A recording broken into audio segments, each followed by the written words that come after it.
G'day guys, today we're going to change the handbrake cable on the Gravely ZT-HD44. Pretty sure it's the same procedure with all the other Gravely Zeroturns. Now the first thing we're going to do is move the seat forward, and that'll expose this area. Now here is the handbrake itself. Now it goes underneath here, it goes through here as you can see, and it goes underneath the petrol tank, and then it comes up here and it goes straight down there, and it goes into the actual brake linkages. As you can see, it goes right down into there. Step one, the fuel line, we're going to have to disconnect it. So we're going to take off one of those and we're going to clamp this back so that the fuel doesn't run out. So now I've clamped that off. Use a clamp there like that. That's fine. Now you've got this electrical line here.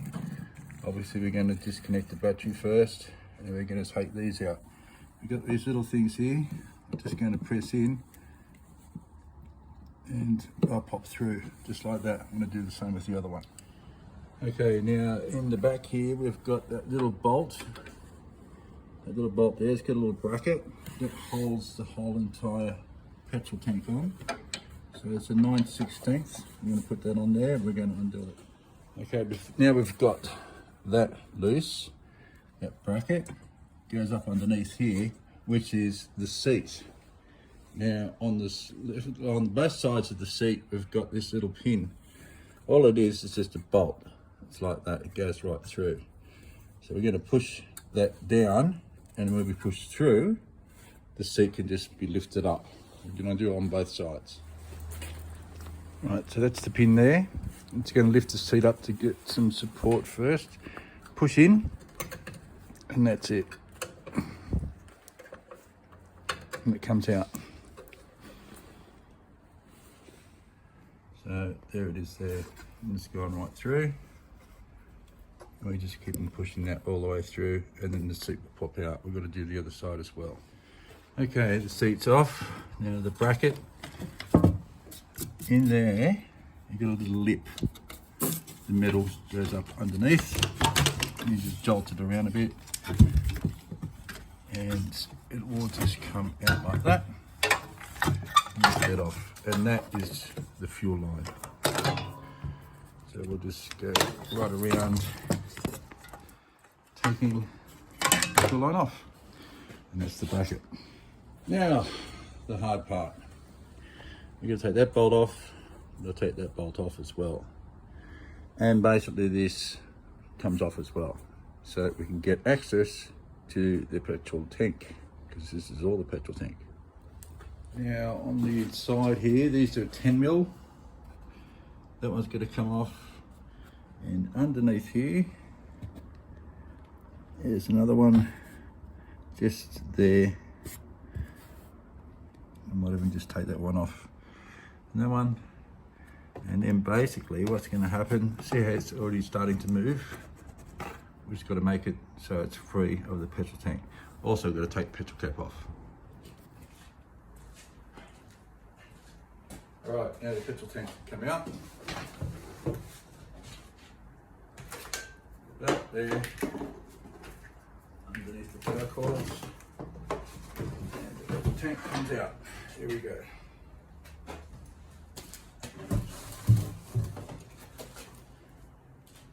Right, we got the petrol tank out. As you can see, a lot of build up and everything else into these transmission fans. Now's a good time to give the mower a really good clean out. And look how much gunk is in that one.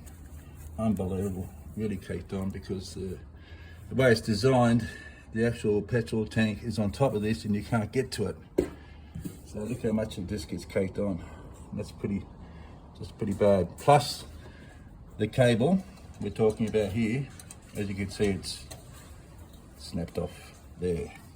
So we're going to have to clean it all up first, and then we'll get back into this. Okay, gave it a bit of a clean up, so they're all cleaned out, they're looking good. Now here's our handbrake cable coming from there to there. I'm going to take the cotter pin off and go to disconnect it, and that's where it goes to here. It goes right underneath here, all the way to that linkage down below. And we're going to have to take that off as well. Alright, I've taken that off. It just slots off. Okay, so I took that off, and that will just pull out completely. Well, just after opening up the bracket, the parcel that it came in, it does come with this. So we are going to replace that. So down here, all of this is a bolt and a nut on either side. Okay, so I've taken those two nuts off. What I did, just to give an idea, I leave the top one, focus on the bolt. I'll focus on, oh sorry, I don't move this one much at all, so at least we've got an idea of where the new replacement goes. We don't have to adjust it. I'll just take the bottom one off. So now we've got to do the other side as well. The good thing is, with this one, it's just one of those things that you just clamp together and you can pull it out. Right, so I've done that. Now the whole handbrake cable comes out. So there we go, it's out. Just in case a lot of people are asking why didn't you disconnect the battery, I was trying to disconnect the battery here, but the actual terminal started bending, so I'm going to have to replace the battery, so I didn't do that at this stage. Now we're going to put the handbrake cable back in, and we shouldn't have any problems doing that at all. Should be right. Okay, so I'll just put that back in. I'm getting this, put it on there. Well, I've got it like that. By the way, I've got my hand going underneath the mower, getting to this location. Put that in like that, let's say. So she's already good to go. Now this little grommet will go onto there. I'm just going to tighten it all up first before I do that. Now, we are going to go underneath like that. Put it into position like this. And this one here goes up like that. And this just pinches in. So there we go. This one comes across to here. And by rights, that should just slot straight on. Just made the adjustment over here with the nuts. If it wasn't, you could just undo this and then it'll slide straight on. So while we've got that one like that, we're just going to put the little pin on that one. So that's locked in. It's locked in there, goes underneath here. Not on top of any pipes, it's good. Nice, all the way through. Now to here, all we have to do is just tighten this up now, and our handbrake's installed. Right, put the handbrake on straight away, and that engaged, nothing snapped, we're all looking good. Disengage, awesome. Now I've got to put the petrol tank back in, and then put the seat on. Right. Petrol tank's back in, it just slotted straight in, the reverse to when we took it out. So it's on a bit of a turn like that to go in, that's all. Done. Okay, the first thing I just put back in was this bolt, holding the bracket for all this, putting all that back on. And of course to let the petrol tank valves apart come up. Now I just got to line these up and put these in. Alright, so I've got all those in, and she's pretty sturdy, that's all good. I'm going to put the petrol cap back on, which is pretty straightforward. You know, that little plastic thing, squeeze them together, and the whole thing goes in. I have to do it with you. Now, we've got this bracket that's going to go back on, and it's pretty straightforward how it goes on, and it just holds the whole entire thing down.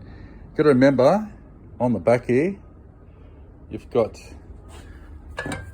that lip goes down. So don't put it on that way, you've got to put it that way. Right, so it goes in there like that. A little bolt down there. With this little bracket, which is 9/16. Just tighten that up, and it'll tighten all this up. That's done. Now we've just got the petrol, and we're just going to take that off and put it straight on. Alright, tricky part. Just got to lift it up into place first. So in like that. And then we just push these little bolts through the hole like that. Do the other side. Seat's on. Done. Now put the seat back. All good. Handbrake cable is on. Yep. Sometimes a bit hard if these arms are not pulled back in place first because they're part of the brake system. All good. So that's how you change the handbrake cable.